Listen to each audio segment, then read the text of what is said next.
আপনাদের সবাইকে স্বাগত জানাই আমার সাদাসিধে বিশ্লেষণ শুনবার জন্য। মতামতগুলো আমার একান্তই ব্যক্তিগত, এই মতের সঙ্গে আপনি একমত হতে পারেন, নাও হতে পারেন, এবং গণতন্ত্রে ভিন্ন মতের চর্চা থাকাটা অত্যন্ত জরুরি। বিগত দিনগুলোতে বাংলাদেশে একটা ধারণা ছিল এবং সবাই বলতেন, অনেকে লিখেও বলেছেন যে বাংলাদেশে একটা ভয়ের আবহ বা ভয়ের সংস্কৃতি তৈরি হয়েছে। নানাভাবে সেই ভয় জনমনে সঞ্চারিত করবার চেষ্টা বিগত শাসকরা করেছেন, বিগত দিনে যারা শাসন ক্ষমতায় ছিলেন। আজকেও একটু ভিন্ন প্রেক্ষাপটে সেই ভয়ের আবহ থেকে বাংলাদেশ মুক্ত হয়নি। অনেকে সেটা শুনলে আটকে ওঠেন, অনেকে মনে করেন যে সরকারে যারা আছেন তাদের সমালোচনা করবার জন্য এই আলোচনাটা আমরা করছি। সরকারটা আমাদের সবার।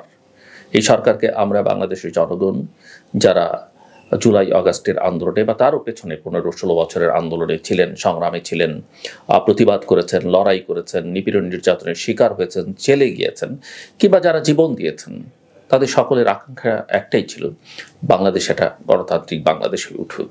এবং যেখানে গণতন্ত্র থাকে সেখানে বাকি সব থাকে, সেখানে আইনের শাসন থাকে, সেখানে বৈষম্য থাকে না, সেখানে সকল মানুষের অন্তর্ভুক্তিতে একটা সমাজ, রাষ্ট্র, অর্থনীতি, রাজনীতি নির্মিত হয়। এই আন্দোলনে যেভাবেই বলুন না কেন, বাংলাদেশের প্রতিটি মানুষ যারা বিগত সরকারের বিরুদ্ধে ছিলেন তারা অংশ নিয়েছেন, নানাভাবে অংশ নিয়েছেন। ধনী, দরিদ্র, শিক্ষিত, অশিক্ষিত, নানা পেশার মানুষ, ছাত্ররা সামনে ছিল। এবং ছাত্ররা ছিল মানে সকল ধরনের ছাত্র। সেখানে public university, private university, college, English medium school, college, এমনকি সেনাবাহিনী কর্তৃক পরিচালিত প্রতিষ্ঠানের ছাত্ররাও ছিল। প্রায় 2000-এর মতো তরুণ ছাত্র জনতা জীবন দিয়েছেন। অসংখ্য আহতদের আর্তচিৎকার আমরা প্রতিদিন শুনতে পাই। তাহলে প্রশ্ন হচ্ছে, অবস্থাটার বদল ঘটল না কেন? এই যে অবস্থাটা তৈরি হয়েছে এর পেছনে কতগুলো কারণ আছে। আন্ডারস্ট্যান্ডিং এর কিছু অভাব আছে। ছাত্র নেতৃত্বের মধ্যে সেটা ছিল, তারা সেটা বুঝতে পারেনি। তাদেরকে কেউ কেউ ব্যবহার তখন করেছেন। প্রফেসর মোহাম্মদ ইউনূস পুরা প্রসেসের সঙ্গে ছিলেন না, তিনি একটা সাফারিংসের মধ্যে ছিলেন, দেশের বাইরে ছিলেন। সব মিলিয়ে আন্ডারস্ট্যান্ডিং এর একটা বড় ঘাটতি ছিল, কমিউনিকেশনের একটা বড় গ্যাপ ছিল। হঠাৎ করে রাজনৈতিক নেতৃত্বকে অস্বীকার করবার একটা প্রবণতা তৈরি হলো। এবং যেটা সবচেয়ে সমস্যা, সেটা প্রফেসর মোহাম্মদ ইউনূস অন্তর্বর্তীকালীন সরকারের প্রতি নিজেই স্বীকার করে নিয়েছেন, তাদের অভিজ্ঞতার অভাব। তারপরেও এই সরকারের ছাত্ররা ঢুকেছে, ছাত্রদের নেতারা ঢুকেছে। ঘুরে ফিরে কয়েকজন ছাত্র নেতার নাম আমরা আলোচনায় শুনি।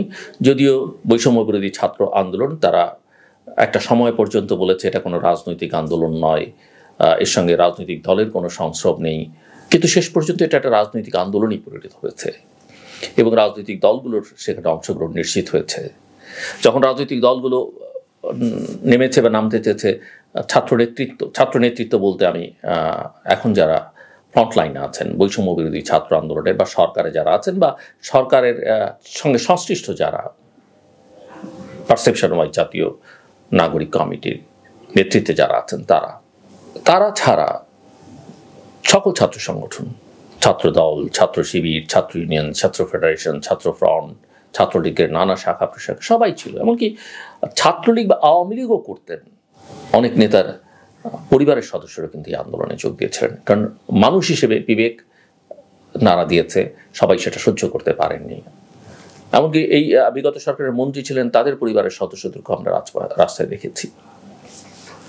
কিন্তু সব কথার মূল কথা যে আমরা সামনে কয়েকজনকে মাত্র দেখলাম, এমনকি যে 58 জনকে আমরা দেখেছি, সেই 158 জনকে একসঙ্গে দেখিনি। অনেকে পদত্যাগ করেছেন, তাদের সবার সঙ্গে সবার যোগাযোগ আছে কিনা আমরা জানি না। যাদেরকে এখন আমরা ফ্রন্টলাইনে দেখছি, যাদেরকে আমি এর আগে হয়তো অনেকে মন খারাপও করতে পারেন বা অনেকের কাছে ভালোও লাগতে পারে যে আমি পঞ্চপাণ্ডব বলেছি, এদের কারো কারো কথাবার্তায় অনেক সময় আমরা বিভ্রান্ত হয়েছি। যখন তারা ডিবি অফিসের ভাতের হোটেলে ছিল, কখনো আমাদের কাছে মনে হয়েছে তারা চাপে পড়ে বলছেন, কখনো কারো কাছে মনে হয়েছে তারা হয়তো বিক্রি হয়ে গেছেন, নানা কিছু নানান জনের কাছে মনে হয়েছে। মনে হওয়ার মধ্যে দোষের কিছু নেই। তবে ভালো মনে হলে ভালো, আর মানুষের মনকে আপনি কিন্তু কোনোভাবে নিয়ন্ত্রণ করতে পারেন না। মন কিন্তু সবসময় ঘুরে বেড়ায়, স্বাধীনভাবে চিন্তা করতে পারে। এখন স্বাধীনভাবে চিন্তাটা সে প্রকাশ করতে পারে কিনা সেটা একটা প্রশ্ন। আমি যেটা বলবার চেষ্টা করছি যে এই যে যাদেরকে আমরা দেখলাম, নিঃসন্দেহে তারা চাপে পড়ে স্টেটমেন্ট করুক, তারা মত বা সিদ্ধান্ত পরিবর্তন করবার জন্য করুক, তাদের প্রত্যেকের অবদান আছে। আমি যে পঞ্চপাণ্ডব বলছি না, আমি নাম ধরে ধরে যদি বলি, মাহফুজ আলমের কথা আমরা বলতে পারি, নাহিদ ইসলাম, আসিফ মাহমুদ, হাসনাত আবদুল্লাহ, সার্জিস আলম, এই পাঁচজনই তো সবচেয়ে লাইমলাইটে। এর বাইরে জাতীয় নাগরিক কমিটির সঙ্গে যুক্ত আছেন আরও কয়েকজন, বা তাদের একটা লিয়াজো কমিটি ছিল, তাদের কথা। মাহফুজ আলমের নাম আমরা খুব বেশি শুনিনি, বলতে গেলে একেবারেই শুনিনি। কারো কারো মতে তিনি কাপালিক বা সিরাজুল আলম খান, সেই স্বাধীনতা সংগ্রামের সময়কার প্রফেসর ইউনূসের ভাষায় তিনি মাস্টার মাইন্ড, হয়তো ছিলেন হয়তো ছিলেন না। কিন্তু এই আন্দোলনটাকে যে যতই বলুক প্রিপ্ল্যান্ড, আন্দোলনটা প্রিপ্ল্যান্ড ছিল না, একটা স্পন্টেনিয়াস মুভমেন্ট ছিল। এই ছাত্র নেতৃবৃন্দ এক সময় বলেছেন যে তাদের এটা কোনো অর্গানাইজড প্ল্যাটফর্ম না, বৈষম্য বিরোধী ছাত্র আন্দোলন। নানানজন নানান জায়গা থেকে এসেছেন, তারা যুক্ত হয়েছেন, সিদ্ধান্ত নিয়েছেন দেশের স্বার্থে বা তাদের যে কজ, সেই কজের পক্ষে তারা দাঁড়িয়েছেন। মাহফুজ আলমের সঙ্গে আমার একবার দেখা হয়েছে, তিনি এবং তার অন্যান্য সতীর্থরা আমার অফিসে এসেছিলেন একদম জাস্ট 8 তারিখে সরকার গঠনের পর। আমি আমার মতামত তাদেরকে দিয়েছি, এবং তারা যে সরকারে যুক্ত হচ্ছেন তাদের প্রতিনিধিরা, সেটা আমি পছন্দ করি, সেটা আমি তাদের জানিয়েছি। এবং আমি তাদেরকে বলেছিলাম যে তারা যদি বাইরে থাকতো সেটা সরকারের জন্য, দেশের জন্য কল্যাণকর হতো। মাহফুজ আলমের কথাবার্তা শুনে বা তার বিভিন্ন পত্রপত্রিকা সাক্ষাৎকার দেখে আমার মনে হয়েছে যে যারা এই টিমটার মধ্যে আছেন তাদের মধ্যে তিনি একটু লেখাপড়া করেন, বোঝার চেষ্টা করেন। আমি বা আমরা সবাই যে তার মতের সঙ্গে একমত হব সেটা হবার কোনো প্রয়োজন নেই, কিন্তু তিনি জানেন, বোঝেন, চেষ্টা করেন, তার মধ্যে একটা চেষ্টা আছে। বয়স তো কম, সেটাও আমাদের স্বীকার করতে হবে। তারপরে তিনি নিজেও সরকারে গেছেন, প্রথমে স্পেশাল অ্যাসিস্ট্যান্ট হয়ে চিফ অ্যাডভাইজারের, পরে তিনি পলিটিক্সটা দেখেন, আমরা সেটা শুনেছি। তিনি অ্যাডভাইজার হয়েছেন কোনো পোর্টফোলিও ছাড়া। এরপরেও তার সঙ্গে আমার ওভার টেলিফোন টেক্সট বিনিময় হচ্ছে, কথা হয়েছে 2-1 বার। সো মাহফুজ আলম সম্পর্কে আমার ধারণা এটাই। যে কজন ছাত্রনেতার সামনে ছিলেন একদম ওই আন্দোলনের সময়, 3 তারিখে বা 5 তারিখে, 4 তারিখে, অন্যান্য সময় যাদের কথাবার্তা আমরা শুনেছি তখন, এমনকি শহীদ মিনারের যে বক্তৃতা, তাতে নাহিদকে আমার অনেক বেশি সেই সময়টাতে অনেক বেশি আমার পছন্দের ছাত্রনেতা তিনি ছিলেন। এরপরে তিনি সরকারে যুক্ত হয়েছেন, তার ক্রিয়াকর্ম কাজকর্ম নিয়ে অনেক রকমের কথা আছে, করিডোরে অনেক রকমের কথা আছে। আমি জানি না সেগুলো তিনি বা তারা শুনতে পান কিনা, বাট আছে। আমি সেই সময় এরপরে আর আগে পরে কখনই তার সঙ্গে দেখা হয়নি, কথা হয়নি। একই কথা আসিফ মাহমুদ সম্পর্ক বলা যেতে পারে। অনেকে তাকে মনে করেন এই পুরো টিমের মধ্যে সেই সবচেয়ে সলিড, আবার অনেকে সেটা মনেও করেন না। তার সঙ্গে আমার কোনো যোগাযোগ হয়নি। হাসনাত আবদুল্লাহর সঙ্গে আমার একবার দেখা হয়েছে চ্যানেল আইতে। দেখতে শুনতে ভালো, ইংরেজির ছাত্র, স্মার্ট, নিঃসন্দেহে ভালো বক্তৃতা করেন, কিন্তু মাঝে মাঝে একটু বেশি গরম বক্তৃতা করেন। এটা তার সম্পর্কে আমার অবজারভেশন, না করলেই ভালো। সার্জিস বেশ লাইমলাইটে আছেন, সেই সময় তাকে আমরা দেখেছি।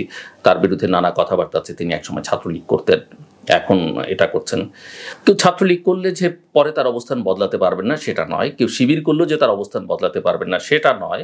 এবং এই আন্দোলনে যদি ছাত্রদল, ছাত্র শিবির, ছাত্রলীগ, অন্য যে কোনো ছাত্র সংগঠন কেউ থেকে থাকেন, সেটা দোষের কিছু নয়। এবং সেখান থেকে যদি তারা নেতৃত্বও দেন, আমি মনে করি না সেটা তাদের দোষের কিছু।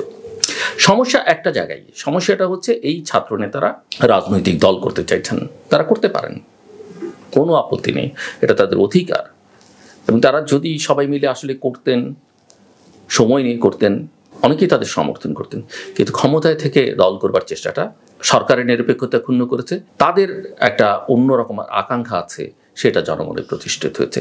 এর বাইরে তাদের নিয়ে নানা রকমের কথাবার্তা আমরা সোশ্যাল মিডিয়াতে দেখি। তাদের গাড়ির কথা, হেলিকপ্টারে গিয়ে কম্বল বিতরণের কথা, তাদের রাজনৈতিক প্ল্যাটফর্মের অফিস এত লাক্সারিয়াস, অনেক বড় বড় দলের অফিসও তার ধারে কাছে নয়, এইসব নানা কথাবার্তা কিন্তু আছে। সেগুলো আসলে তাদেরকে প্রশ্নবিদ্ধ করেছে। তারা তাদের ভালোবাসাটা আমি মনে করি ধরে রাখতে ব্যর্থ হয়েছেন। এখনও সুযোগ আছে কিনা, বদলাবার সুযোগ সবসময় থাকে। সেই সুযোগ যত দ্রুত নেবেন আপনি তত ভালো, যত দেরি করবেন তত ভুল করবেন। রাজনৈতিক দল করা খুব কঠিন একটা কাজ বাংলাদেশে।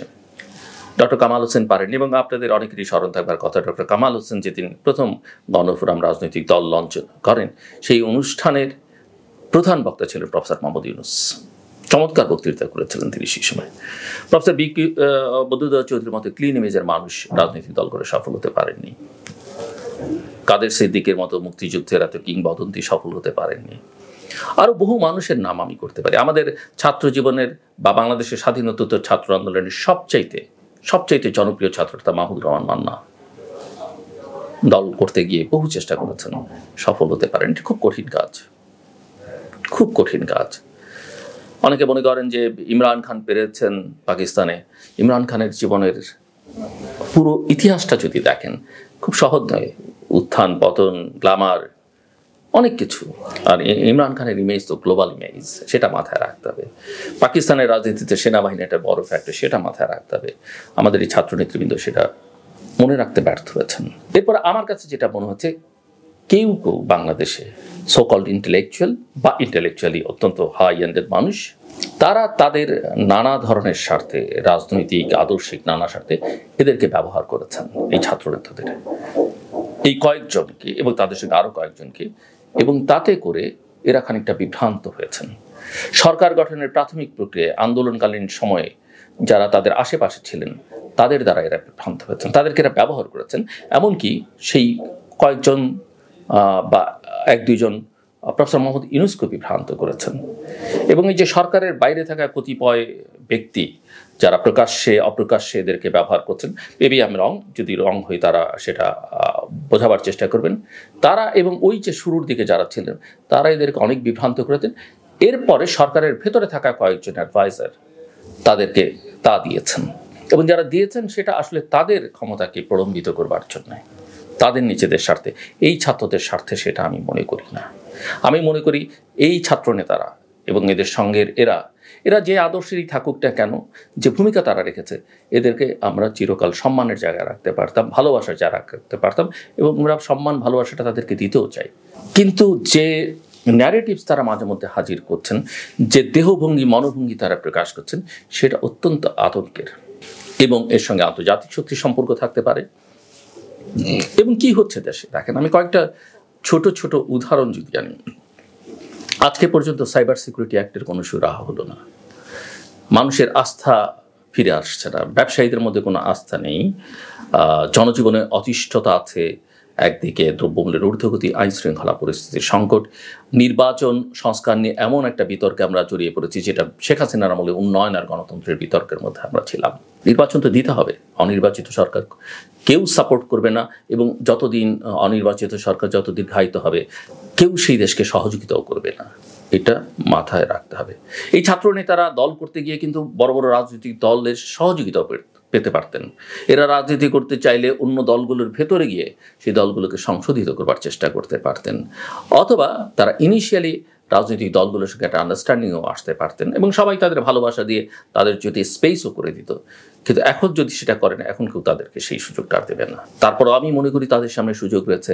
ওই যে উদাহরণের কথা বললাম না, আপনি লক্ষ্য করলে দেখবেন কত মামলা হয়েছে, সেই আগের স্টাইলে মামলা হয়েছে। আপনি দেখবেন ছোট ছোট ছোট দোষর বলে অনেকের হাত ঘুরিয়ে দেবার কথা বলা হচ্ছে, অনেককে মামলা দেওয়া হচ্ছে, অনেককে বিদেশ যেতে দেওয়া হচ্ছে না, অনেকের ব্যাংক অ্যাকাউন্ট ফ্রিজ করে দেওয়া হচ্ছে, অনেকের সম্পর্কে নানা রকমের তদন্ত চলছে, দুদক অ্যাক্টিভ হয়ে যাচ্ছে, এনবিআর অ্যাক্টিভ হয়ে যাচ্ছে, বাংলাদেশ ব্যাংক অ্যাক্টিভ হচ্ছে। কিন্তু রাঘব বোয়াল যারা, তাদের কিন্তু খবর নেই, অনেকে দেশ ছেড়ে পালিয়ে গেছেন। বাংলাদেশে তো দুর্নীতির বিরুদ্ধে বা অন্যান্য অনেক ক্ষেত্রেই মামলার ট্র্যাক রেকর্ড খুব ভালো নয়, মামলা নিষ্পত্তি হয় না, অনেক ক্ষেত্রেই তার শাস্তি হয় না।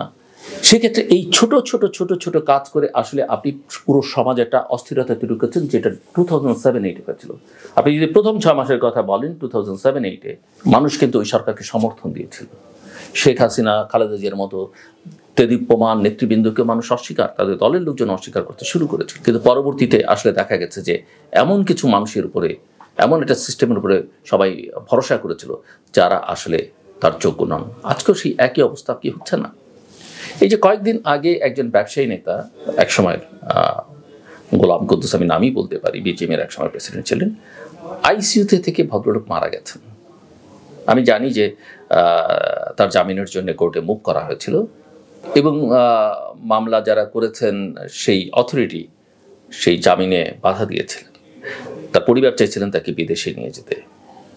এবং ভদ্রলোকের বিরুদ্ধে মামলাটা কিন্তু এই আমলে করা না, শেখ হাসিনার আমলের মামলাটা কিন্তু তাদের পারিবারিক বা প্রতিষ্ঠানের অভ্যন্তরীণ বিরোধের মামলা। আপনি কি তাকে বিগত সরকারের দোষর বললেন? একটা মানুষের যার এখানে অনেক এন্টিটি আছে, যার পরিবারের অন্যান্যদেরকেও সেই মামলা জড়িয়ে ফেলাচ্ছে, তারা দেশে থাকতো, তার চিকিৎসার জন্য আপনি বাইরে পাঠাতে কিন্তু আমরা তো অনেককে দেখেছি অনেক সময় বাইরে পাঠিয়ে দিতে। ধরেন ম্যাক্স গ্রুপের ইঞ্জিনিয়ার গোলাম মোহাম্মদ আলমগীর, তাকে গ্রেফতার করা হয়েছে একটি অভিযোগের প্রেক্ষিতে। বিচার আয় বহির্ভূত প্রায় 27 বা 30 কোটি অর্থের কথা বলা হয়েছে। কোটি কোটি টাকা তার প্রতিদিনকার ট্রানজেকশন। বিগত সরকারের সময় ব্যবসা করেছে। ব্যবসা প্রতিষ্ঠান তো সব সরকার আমলেই ব্যবসা করবে এবং পৃথিবীর সব দেশেই করে। এখন সে সেই সরকারের দোষর ছিল কিনা, সে এমন কোনো বক্তৃতা দিয়েছে কিনা যেটা জনগণের বিরুদ্ধে গেছে, একটা স্বৈরশাসককে শক্তিশালী করেছে, সেগুলো আপনি খতিয়ে দেখতে পারেন। ব্যবসা করার তো কোনো অপরাধ নয়, এবং হাজার হাজার কোটি টাকার ব্যবসা করার মধ্যে কোনো অপরাধ নেই। এবং তার আমি যতদূর জানি, আমার তো সব তথ্য জানা নেই, তার একটা ইঞ্জিনিয়ারিং সেক্টরে বা রেলওয়েতে, পাওয়ার সেক্টরে এক্সপার্টিস আছে, এবং এক্সপার্টিস থাকবার কারণে ওটা অন্যরা খুব একটা ম্যাচ করতো না, ভালো ব্যবসায় করেছেন। এখন প্রশ্ন হচ্ছে, আপনি তাকে কোন অভিযোগে দ্রুত তার বিরুদ্ধে সিদ্ধান্ত নিলেন? এবং আমি শুনেছি যে তার বিদেশ যাওয়ার ক্ষেত্রেও কয়েকবারই বাধা দেওয়া হয়েছে, কিন্তু তিনি যতবার গেছেন তিনি ফেরত এসেছেন। তার যদি অনেক বড় দুর্বলতা থাকতো, তিনি তো অন্যদের মতো পালিয়ে থাকতে পারতেন। আমি কারো পক্ষে ওকালতি দিচ্ছি, আমি অবস্থাটা বোঝাবার চেষ্টা করছি। তিনি, তার বিরুদ্ধে যে মামলাটি করা হলো, এই মামলা, এই ফাইল ইনভেস্টিগেশন ইনিশিয়েট করা হচ্ছিল সম্ভবত 2018 সালে শেখ হাসিনার আমলে। এবং আমরা সবাই জানি শেখ হাসিনার আমলে শেখ হাসিনা তার ঘনিষ্ঠজন থেকে শুরু করে তার সরকারের দলের প্রায় প্রত্যেকের জন্য একটা না একটা ফাইল কোথাও না কোথাও রেডি করে রাখা হয়েছিল। সেটা দুদকে হোক, এনবিআরে হোক, নানান জায়গায়, যেন কেউ নড়াচড়া করলে তাকে একটা জাস্ট ছোট্ট করে তার কানে ঢুকিয়ে দেয় যে ফাইলটা কিন্তু ওপেন হবে। এরকম একটা ফাইল সেই সময়কার, সেটাকে ধরে, এবং রিসেন্টলি তার সঙ্গে যেই অথরিটি মামলা করেছে তারা কিন্তু তাকে ডাকেও নি, কথাও বলেনি, জাস্ট একটা মামলা আপনি করে দিলেন এবং জেলে নিয়ে গেলেন। আওয়ামী লীগ করা কোনো অপরাধ হতে পারে না, জামাত করা কোনো অপরাধ হতে পারে না, দল হিসেবে বা নেতৃত্বের অপরাধ থাকতে পারে। কারণ জামাতে এখন অনেক সদস্য আছে যারা স্বাধীনতার পরে জন্ম, যাদের পিতামহ হয়তো জামাতের সঙ্গে সংশ্লিষ্ট ছিলেন না, সে তার বিশ্বাস থেকে করছে। আপনি সেটা সমর্থন না করতে পারেন, পছন্দ না করতে পারেন, ক্ষতিকর মনে করতে পারেন। একইভাবে আওয়ামী লীগের ক্ষেত্রে অনেকে ধরেন ওই যে পরিকল্পনা মন্ত্রী মান্নান সাহেবকে মুক্ত করে দিয়ে সমালোচনা করেছেন, কিন্তু তার বিরুদ্ধে সিগনিফিকেন্ট অপরাধ কি? মামলা তো আপনি আমার নামে করে দিতে পারেন, আমার নামে এটা, আমি ওই সুবিধা নিয়েছি, এই সুবিধা নিয়েছি, আমি ওই সহযোগিতা করেছি। এই যে আমাকে যেমন ধরেন বিএনপির সময় আওয়ামী লীগ বলে ট্যাগ লাগানো হতো, আওয়ামী লীগের সময় বিএনপি, কখনো কখনো জামাত, এখন আবার আওয়ামী লীগের দোসর আপনি বলতে পারেন, অথবা বিএনপির দালাল বলতে পারেন। ভাই, আমি প্রফেশনাল, আমার কাজ হচ্ছে সরকারকে, প্রতিষ্ঠানকে চ্যালেঞ্জ করা, আমি সেটাই করছি। এখন আপনার ভালো লাগবে না লাগলে ওই যা হয়, অবস্থার তো বদল হয়নি। ওই আওয়ামী লীগ আমলে তাদের সেই গবেষণা প্রতিষ্ঠান তথাকথিত সিআরআই যেমন, এবং আমাদের ঘনিষ্ঠজনরা নানান ভাবে সোশ্যাল মিডিয়াকে প্রভাবিত করবার চেষ্টা করেছেন, মিস ইনফরমেশন, ডিসইনফরমেশন ছড়িয়ে তারা যেমন করে নানান বট অ্যাকাউন্ট তৈরি করেছেন, এখনও তাই হচ্ছে। এখন আপনি ধর্মীয় দল বলেন আর অন্য দল বলেন, যতই আদর্শের কথা মুখে বলেন না কেন, সোশ্যাল মিডিয়াতে তাদের হয়ে যারা কথাবার্তা বলছেন তাদের যদি ভাষা দেখেন, আপনি পড়তেও পারবেন না, আপনার হয়তো বমিও আসবে, মনও খারাপ হবে, অনেকের কষ্ট পাবেন। কিন্তু এগুলো হচ্ছে। আমি তো আমার কথা বলছি, আরও কয়েকদিন নুরুল কবির আক্রমণের বাইরে নেই, মাসুদ কামাল আক্রমণের বাইরে নেই, ডক্টর জাহিদুর রহমান আক্রমণের বাইরে নেই, গোলাম আল্লাহ রনি আক্রমণের বাইরে নেই। অথচ তাদের ভূমিকা আপনি কিভাবে অস্বীকার করবেন? বিগত দিনগুলোতে জাস্ট কয়েক মাসের মাথায় আপনার সমালোচনা করছে বলে আপনার আর তাদেরকে ভাল লাগছে না। কিন্তু ক্ষমতা তো চিরস্থায়ী করা যায় না। শেখ হাসিনার মতো দোর্দণ্ড প্রতাপশালী, হ্যাঁ আপনি বলবেন তিনি তো ছিলেন 15 বছরে, কিন্তু বিদায়টার কথা একবার ভাবুন, কত করুণ, কত লজ্জাস্কর বিদায় তার। সো আমি মান্নান সাহেবের কথা বলছিলাম, সেটা নিয়ে সমালোচনা, ইভেন আমি তার মুক্তি চেয়েছিলাম, সেটা নিয়ে আমারও সমালোচনা। সাবের হোসেন চৌধুরী, আপনারা তাকে পছন্দ করতে পারেন না করতে পারেন, তাকে জামিন দেওয়া হয়েছে, সেটা নিয়ে আপনারা ঝাঁপিয়ে পড়লেন। সাবের হোসেন চৌধুরীর মতো সচ্ছল একজন পলিটিশিয়ান বাংলাদেশে কজন আছে আমাকে দেখান। আপনি কি সাবের হোসেন চৌধুরীর কোনো দুর্নীতি বের করতে পেরেছেন? সাবের হোসেন চৌধুরীর বিরুদ্ধে তো একসময় বিএনপির সময় প্লেট চুরির মামলাও হয়েছিল। তো এগুলো তো হচ্ছে এই ধরনের। এই যে শফিউদ্দিন আহমেদ বিজিএমের প্রেসিডেন্ট ছিলেন, পরে আওয়ামী লীগের এমপিও ছিলেন, তার বিরুদ্ধে একটা মামলা করা হয়েছে, তাকে গ্রেফতার করা হচ্ছে। এত ডিসেন্ট ম্যান, আপনি তাকে জেলে নিয়ে গেলেন। অপরাধ কি প্রত্যেকের বিরুদ্ধেই এখন মার্ডার কেস, দুর্নীতি, এটা সেটা, এভাবে তো একটা দেশ চলে না। আপনি সবাইকে অস্থির করে খেপিয়ে তুলে চারিদিকে শত্রু, চতুর্মুখী শত্রু। আমার কথা নয়, নাহিদ ইসলাম সরকারের উপদেষ্টা এবং ওই বৈষম্য বিরোধী ছাত্র আন্দোলনের তিনি বলছেন আগে ছিল এক শত্রু, এখন শত্রু চতুর্মুখী। আমি নাহিদকে অনুরোধ করব, আমার চেয়ে বয়স আপনি অনেক ছোট এবং আপনারা অনেক ছোট, একটু ভেবে দেখবেন মানুষ কেন বিরক্ত হচ্ছে। কোনো মানুষ কোনো সমাজে অ্যারোগেন্সি পছন্দ করে না, মানুষ শান্তি চায়। আমি তো বলি প্রত্যেকের অপরাধের বিচার করেন, কিন্তু সেটা খুঁজে বের করে যথাযথ তদন্তের মাধ্যমে এবং আপনার সাকসেস রেট জন্য আপনি যদি 80টা মামলা করেন, 100টা মামলা করেন, 80টা যেন টেকে। নিম্ন আদালতে না, টিকতে হবে একদম উচ্চ আদালতে, অ্যাপিল আদালতে গিয়ে সর্বোচ্চ আদালত পর্যন্ত। সেইভাবে গুছিয়ে কাছে মামলা করেন। কিন্তু সমাজ আজকে এর বিরুদ্ধে মামলা, ওর বিরুদ্ধে মামলা, একে বিদেশ যেতে দিবেন না, ওর ব্যাংক অ্যাকাউন্ট ফ্রিজ, ওর লকার ফ্রিজ, ওর বিরুদ্ধে এটা হচ্ছে, ওর এখানকার মেম্বারশিপ বাতিল, ওর বিরুদ্ধে সামাজিক যোগাযোগ মাধ্যমে নানান প্রোপাগান্ডা। এগুলো ভাই কোনো সমাজে স্বস্তি দেয় না, অশান্তি, অস্থিরতা তৈরি করে এবং যারা ক্ষমতায় থাকেন তাদের উপরে তার প্রভাব বেশি পড়ে। কাজেই কেউ আপনাদের শত্রু নয়। আপনি শত্রু ভাবতে থাকলে আপনার শত্রুর সংখ্যা ক্রমাগত বৃদ্ধি পেতে থাকবে। মিত্র ভাবতে শিখুন। ক্ষমতায় থাকলে অন্যের সমালোচনা আপনারা সহ্য করতে শিখুন। নিজেদের ভুল ত্রুটিগুলো শুধরাবার চেষ্টা করবেন। এটাই আমাদের আপনাদের কাছে চাওয়া। আপনারা নিশ্চয়ই একটা ভালো কাজ করেছেন, সাহসী কাজ করেছেন, সবাই আপনাদের রেসপেক্ট করে, ভালোবাসে। কিন্তু ক্ষমতায় যখন গেছেন আপনার প্রতি আমাদের নজর থাকবে। আপনাকে আমরা প্রশ্ন করব, চ্যালেঞ্জ করব, সমালোচনা করব। এগুলো যদি সহ্য না করতে পারেন আপনারা, আমি আপনাকে ব্যক্তিগতভাবে বলছি না, তাহলে ধরে নিতে হবে যে আসলে আপনারা গণতন্ত্র চান না। কিন্তু আমরা লড়াই করেছি, ত্যাগ করেছি সেই ৭১-এর আগ থেকে আজ অবধি গণতন্ত্রের জন্য। আমার কথা শুনবার জন্য অসংখ্য ধন্যবাদ। আপনাদের সবার জন্য শুভকামনা।